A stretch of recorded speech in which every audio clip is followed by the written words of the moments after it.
میں یہ عرض کر رہا تھا کہ پچھلی تمام شریعتوں کے اندر میں نماز تھی.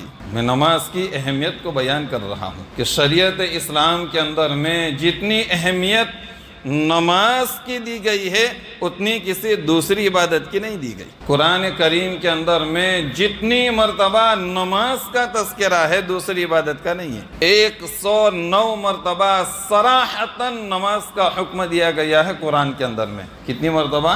109 مرتبہ صراحتاً. اور اشارہ کنایہ کے اندر میں 700 کے قریب ہے. صراحتاً نماز کا تذکرہ کتنی مرتبہ ہے؟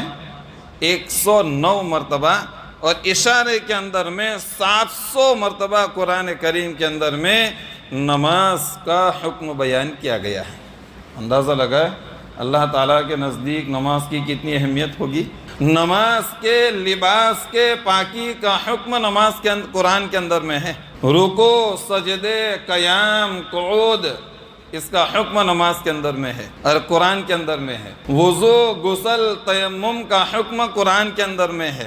جمعہ اور تہجد کی نماز کا حکم قرآن کے اندر میں ہے. خوف کے وقت کس طریقے سے نماز پڑھنا اس کا حکم قرآن کے اندر میں ہے. سفر کے اندر میں قصر کرنا اس کا حکم قرآن کے اندر میں ہے. بلکہ ایک چھوٹا سا مسئلہ قرآن نے بیان کیا ہے نماز کے سلسلے میں، وہ یہ ہے کہ جب تم خوف کی حالت کے اندر میں ہو، جنگ کے میدان کے اندر میں ہو، تو اپنا ہتھیار ساتھ رکھ کر کے نماز پڑھ سکتے ہیں. یہ حکم بھی قرآن کے اندر میں ہے. نماز کی اہمیت کو پہچانے میرے عزیزو کہ اللہ تبارک و تعالیٰ نے اس نماز کی کتنی تاکید بیان فرمائی ہے. نماز ایک ایسی واحد عبادت ہے کہ دوسری تمام عبادتوں کی شان نماز کے اندر میں پائی جاتی ہے. دوسری جتنی بھی عبادت ہے، روزے کی شان نماز کے اندر میں پائی جاتی ہے. روزہ کس کو کہتے ہیں؟ ایک وقت متعین تک، صبح صادق سے لے کر کے سورج غروب ہونے تک، ڈوبنے تک کھانے پینے اور اپنی خواہشات نفسانی سے رکے رہنے کا نام روزہ ہے. تم روزے کی حالت میں کھا نہیں سکتے، پی نہیں سکتے، نماز کی حالت میں بھی کھا نہیں سکتے اور پی نہیں سکتے. روزے کی شان نماز کے اندر میں بیان کی گئی. زکوٰۃ کی شان نماز کے اندر میں بیان کی گئی ہے. زکوٰۃ کب نکالی جاتی ہے؟ جب اس کے پاس پیسے ہو، مال ہو.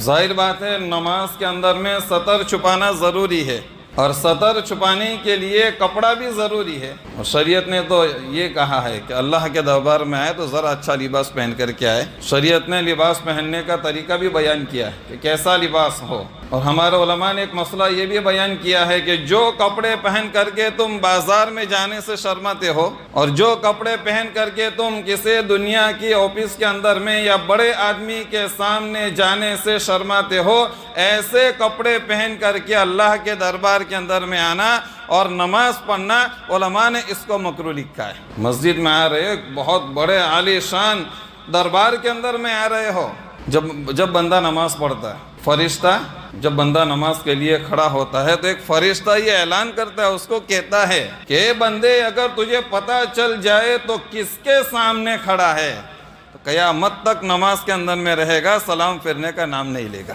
اس عالی شان بادشاہ کے دربار کے اندر میں آئے ہوئے ہیں. اس لیے ہمارے بڑے یہ کہتے ہیں نماز میں یوں سینہ تان کے مت کھڑے رہو، عاجزی کے ساتھ کھڑے رہو. اللہ کے سامنے کھڑے، اللہ کے دربار میں کھڑے ہیں، عالی شانہ شان میں سینہ تان کر کے کھڑا ہونا یہ تکبر کی علامت ہے اور اللہ تعالیٰ تکبر کرنے والوں کو پسند نہیں کرتا. اللہ کے سامنے آئے ہو، عاجزی کے ساتھ نماز پڑھو، انکساری کے ساتھ نماز پڑھو، ڈرتے ہوئے نماز پڑھو. ہم اللہ کے سامنے کھڑے. تو علماء نے لکھا ہے ایسا لباس پہن کر کے نماز کے اندر میں آنا، اس لباس کو پہن کر کے ہم بازار میں جانے سے شرما رہے ہیں. ہم دنیا کی کسی بڑے آدمی کے پاس ایسا لباس پہن کر کے نہیں جاتے، ویسا لباس پہن کر کے مسجد کے اندر میں آ کر کے اللہ کے سامنے کھڑے ہو کر کے نماز پڑھنا علماء نے اس کو مکروہ لکھا ہے. ڈھنگ کا لباس ہو. خیر نماز تو سطر یہاں سے لے کے یہاں تک کے کپڑے میں بھی ہو جائے گی. اس کا یہ مطلب تھوڑی ہے کہ سب ننگا کر کے آ جاؤ. نماز کے اندر میں سطر چھپنا چاہیے. اب کسی کے پاس اتنا ہی کپڑا ہے جس سے اس کا صدر نہ کرائے تو اتنا کپڑے میں نماز پڑھ لے. بلکہ یہ بھی کہا ہے اگر کپڑا ہی نہیں ہے تو ننگا نماز پڑھ لے لیکن نماز مت چھوڑ. یہ کہا ہے یہاں تک نماز کے سلسلے میں کہا گیا ہے. لیکن اگر اللہ نے مال دیا ہے، لباس دیا ہے، ہمارے پاس اچھے کپڑے ہیں، تو اچھے لباس میں ہم مسجد کے اندر میں آئے اور نماز پڑھے. ہمارے لباس سے، ہمارے کپڑوں سے عاجز کیا تکبر ظاہر نہ ہوتا. تو میں عرض کر رہا تھا نماز کے اندر میں دوسری تمام عبادتوں کی شان ہے. روزے کی بھی شان ہے، زکوٰۃ کی بھی شان ہے. زکوٰۃ مالداروں کے اوپر فرض ہے، مال ہوگا تبھی تو زکوٰۃ نکلے گی. اسی طریقے سے نماز کی صحت کے لیے سطر چھپانا ضروری ہے، اور سطر چھپانے کے لیے لباس کا ہونا ضروری ہے، اور بغیر مال کے، بغیر پیسے کے لباس نہیں آئے گا. حج کی شان نماز کے اندر میں ہے، اعتکاف کی شان نماز کے اندر میں. تو خیر نماز بہت بڑی عبادت ہے، بہت بڑی دولت ہے. بس ہم 8 کی کھاٹ کی اور 360 کی کے اوپر بھروسہ کر کے نہ بیٹھیں. اللہ نے صرف جمعہ کی نماز فرض نہیں کی.